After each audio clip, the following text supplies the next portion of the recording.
Hey, good morning. We are on the road headed to Redding, California. It is March 19th, 2020, and we are in the midst of the great coronavirus outbreak.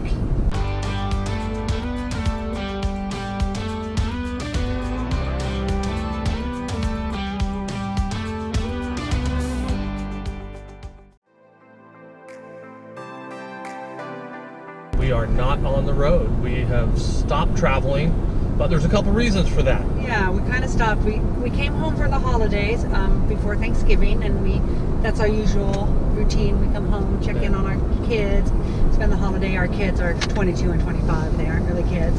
But we come home to have holidays with family and friends, and we really did plan on going back on the road in January, but both Desmond and I had some minor injuries. Desmond had a shoulder issue that he's had for a while, over a year. My right shoulder has been just kind of a slightly limited range of motion. And couldn't lift things in certain positions. Yeah.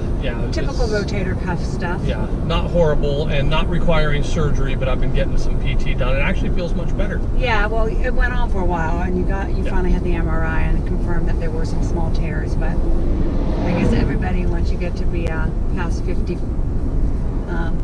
has those, according to our doctor. But I did something to my knee. It goes back to November.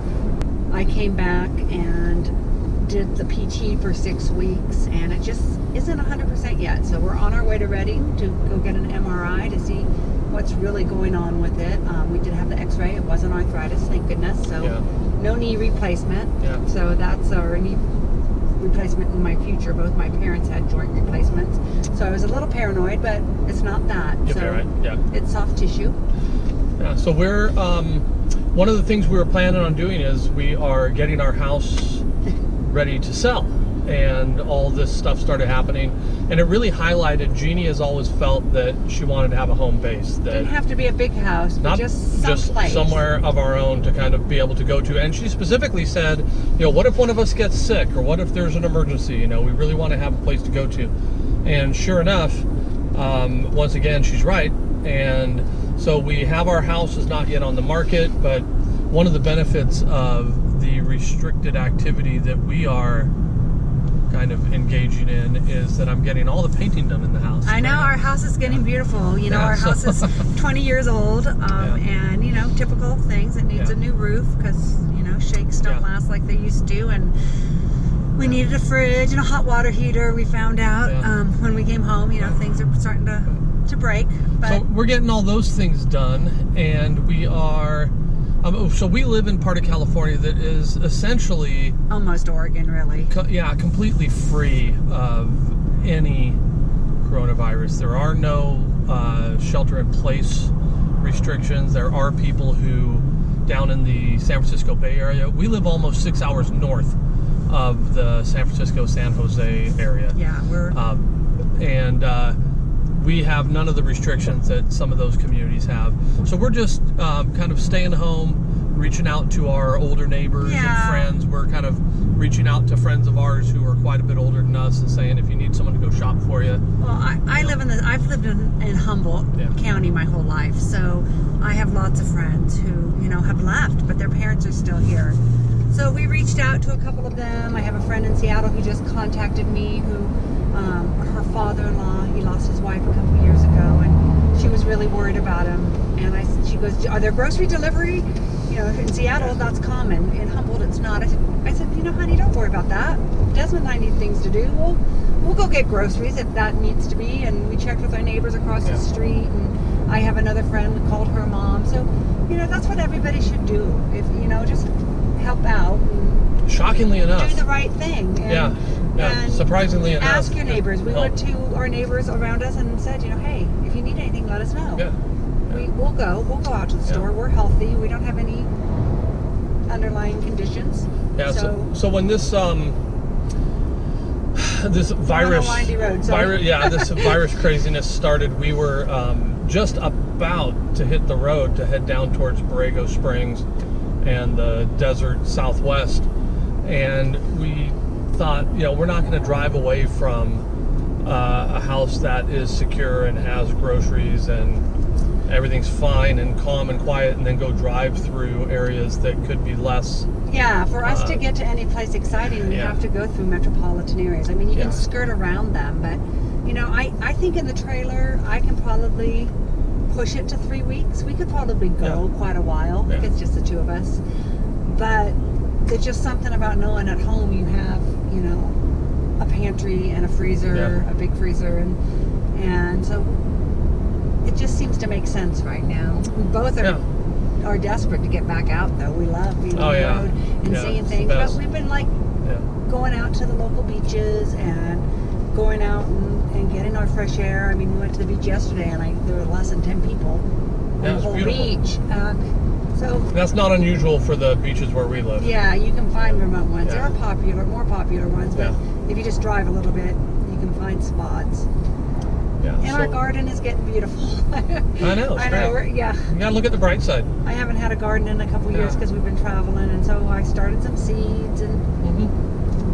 So we're just doing our thing at home and looking forward to getting back on the road and staying healthy and staying in touch with family. And you know, we do have family throughout the country. Yeah, everywhere. We actually have someone in Italy who is sick, and hopefully she will make a swift recovery. A full recovery. Yeah, and we have family up in the Seattle area. You know, they're very concerned. So, you know, we're just keeping an eye on everybody and staying in touch. Oldest son is in Portland, and he said that's all good. Yep. They're not too crazy. He's young and healthy, so. And I think there's read an article this morning that there's a treatment has been tested with 100% success. It's I believe it's anti-malaria. It's a malaria, a drug they use for malaria. And so we'll see how that goes. Fingers crossed that it's successful. So this craziness can stop. And so everybody can get back to their normal lives. Because that's really, you know, we want to get back on the road, but we want everybody to be healthy and safe. Yeah.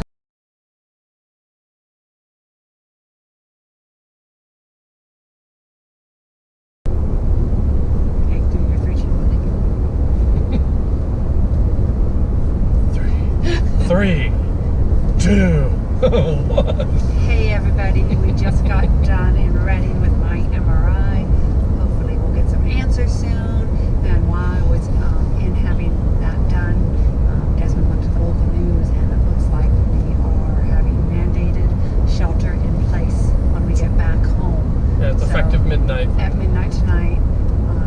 Not supposed to leave our homes except for necessities. Well, basically, it's a little interesting because essentially the guidelines have us doing exactly what we've already been doing. So if we need to go to the store to get gas or anything, you go. If you need to get out to go get exercise, you do. You're just not supposed to take, 25 of your best friends to the park with you, I guess, because it's a little unusual because we are literally in the northwest corner of California. There was one suspected case, I think it was. One confirmed case of somebody younger, but totally has recovered, and no new ones have popped up. And that case was several weeks ago. Yeah. So you would think if that person had contaminated somebody else, they'd be popping up. But I guess if you have a mild case, if you're younger, a lot of people might not know. So I'm sure they will say it's due to an abundance of caution and for our own good. Well, and there are parts of California, like the Bay Area, who have more cases. So I think that's why we don't live there. Yeah, we don't live in big cities. It really confirms to us that, we have decided long ago that we are not city people. We love to visit cities. They're beautiful for their museums and their culture and so many reasons. But to live, we prefer a smaller town with some wide open space. Yeah, so we're going to go home, and I don't think, honestly, anything's going to change with the way we've been operating. I do find it interesting, but we will update as we get more information. If we find out something new or something interesting or exciting or ominous. Yeah, our youngest son works. Conspiratorial. Our youngest son works at the local university. He's also a senior there, which he is finishing out his year at home. They have shut down all classes, but he still has his job, which is nice. Still employed. And he types a lot of, I don't know how to say it. They do They transcribe the syllabus, thank you. the syllabi, the syllabuses, and textbooks and textbooks and class materials, and they do it for the sight impaired. Sight impaired, and then they're also helping with getting everything ready for online learning. They sit and program or type a lot of material so that the kids can do their studies. Yeah, so online. with this sudden transition from in class to remote learning, his coworkers, everybody's basically still reporting to work. Still going to work full time, so that's great. So that's great for him that he has his job, and that will continue through the summer. So I guess that's it. We'll go home and see what it's like. It's been pretty quiet. Like we went to the beach yesterday and saw less than 10 people. So and we're just going to keep living the way we live. Yeah. And helping our neighbors. Yeah. And helping people who need help. That's right. Because that's what we all should be doing right now. That's right. Take care of the elderly or people who are unable to shop safely and do things for themselves because they have a compromised immune system. Yes. Yeah, so we're headed home. Be home another 3 hours or whatever it is to get over the mountains here. Yeah, the mountains are beautiful. And they have a dusting of snow gorgeous. And bright blue skies. It's nice to see the sunshine. Yeah, it's a beautiful day. So off we go. Stay positive and stay safe. Yeah, and we survived another visit to Redding, California. Yep. So all's good. All right, we shall be in touch. Bye. Say goodbye, Jeannie. Bye, everyone.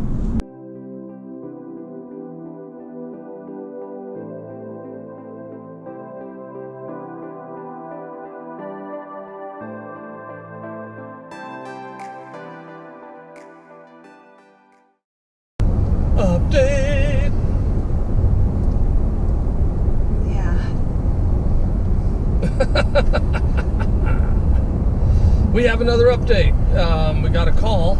We just went to Redding and we were driving home and we ended up in a little town that has cell coverage, and right then the phone rang. And it was my doctor. And it was Jeannie's doctor. Calling from Eureka, and I guess I'm not imagining it. I have a tear in my meniscus and my ACL. I've been doing physical therapy for at least 6 weeks because it was kind of hard to get the MRI done. Nice to know what it is. She's going to send the results to the sports medicine doctor, and he will review it. And of course, I have lots of questions because it has improved. It's gotten better with physical therapy, but I still have moments sometimes where my knee just gives out or some instability. So I will wait to see what he says. I'll talk with my physical therapist tomorrow because I just want it to be back to normal. We are pretty active. But on the plus side, it can get fixed. It can get fixed, and we have a home base. Yeah, so we'll figure it out. I'm not a big fan of surgeries. We've had a couple. If we can get it fixed and I can get back to my hiking and running sooner, probably do that, I would imagine, because I can't hike right now at all. Anything with hills, going down steps or hills is really hard. So we'll just have to wait and see. That's it. So that's our update. We're now on localized shelter in place, and Jeannie has a torn meniscus and a torn ACL. So yeah, it could be worse. I mean, such minor problems. Could be a lot so worse. much, you know. With everything going on, you know. Yeah. Yeah, it's just. And Trooper's doing well. Trooper has been a little bit sick. Yeah, Trooper's been up and down. Trooper was kind of circling the drain, so to speak, but he bounced back. He always does. He's Lazarus. He's 12 and a half. He was having some issues with a respiratory infection, and the medicine made him sick, and he was vomiting all the time.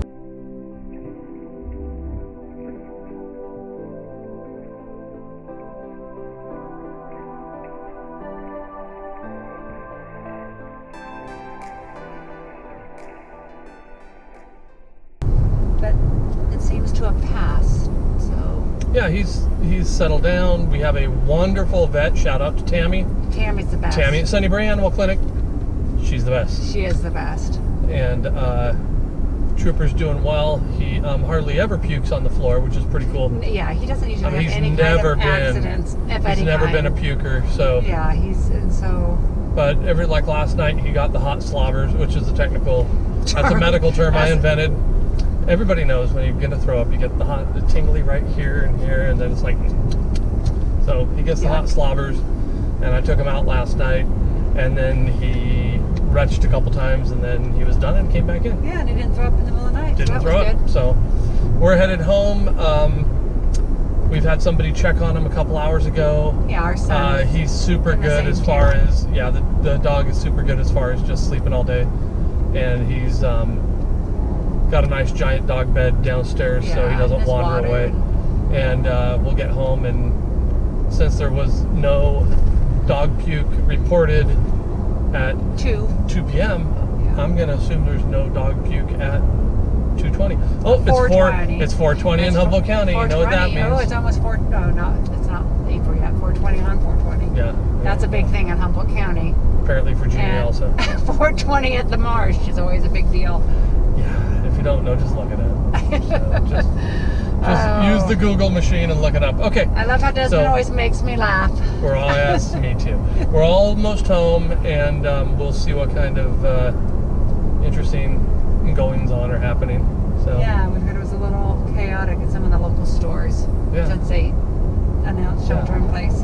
Yeah, so we're not done yet. Okay. The last lecture of the day. If you live somewhere like California, we pretty much know there's earthquakes. We had an earthquake the other night, a good shaker. Well, we had a 5.2 yesterday afternoon that rattled the house. It started out as a little shake, and then stopped, and then just hammered the house. It really actually had something fall on the floor, which doesn't happen often. Knocked a ton of pictures out of alignment in the house, and trust me, the pictures in our house are level. I don't put up with crooked pictures. And we found things shifted on the shelves. We could hear glasses rattling. But if you live in an active earthquake area, or someplace with tornadoes, does it not behoove you to be prepared for at least a few days without being able to go to the grocery store? I'm convinced people buy toilet paper one roll at a time. Yeah, and then they drive to town and they buy another roll. Being married to this guy, Desmond, was in the fire service for a long time. He was actually a fire chief when he retired, and he had done some FEMA training. He's been back east to Washington, D.C. for training, and our house has always been pretty stocked. So yes, we have supplies. We can take care of ourselves in many, many ways. So just if you do, we were talking about it the other day. We were shopping, and you can literally, you don't have to have a big budget and run out and spend $1,000 on groceries all at once. If you take every week, if you go to the grocery store every week and you literally spend $1 on emergency supplies, and that could be a thing of Top Ramen, or a couple of cans of soup, or cans of vegetables, or $1's worth of dried beans, or whatever it is. Before you know it, you have a adequate backstop to take care of yourself. And it used to bug me because we don't eat that kind of food normally. We don't eat a lot of processed foods. But it's kind of nice to know it's there. And your standards change dramatically when there's nothing in the grocery stores. My grandmother,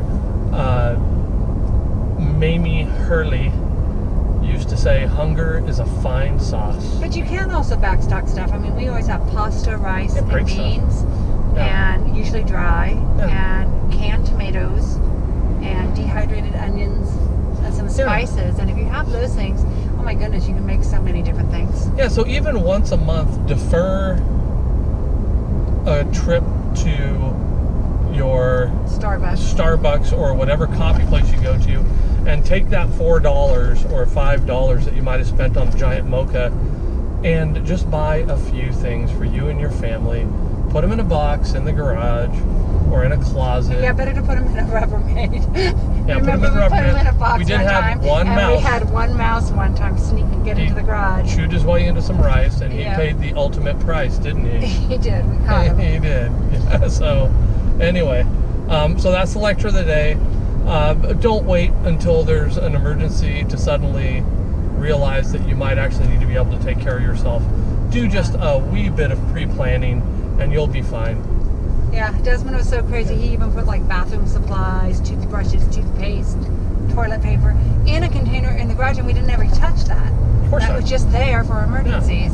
Yeah. It wasn't with the regular stock, and so Right. it worked out well. So yeah, thanks for watching, and remember to subscribe and give us a thumbs up, and we'll keep you posted on what's going on. I'll put a couple of links to videos from our local beaches that I've done recently, the surfers, and it's a gorgeous area where we live, so we're very fortunate. And I would love for other people who post to YouTube or Instagram, you know, I'd love to know how it's going across the country. I'm very interested in that. It's because, you know, you get these little tidbits, and I want to know. I want to know what's happening in the south and in the east. Alrighty, so stay virus free. See ya.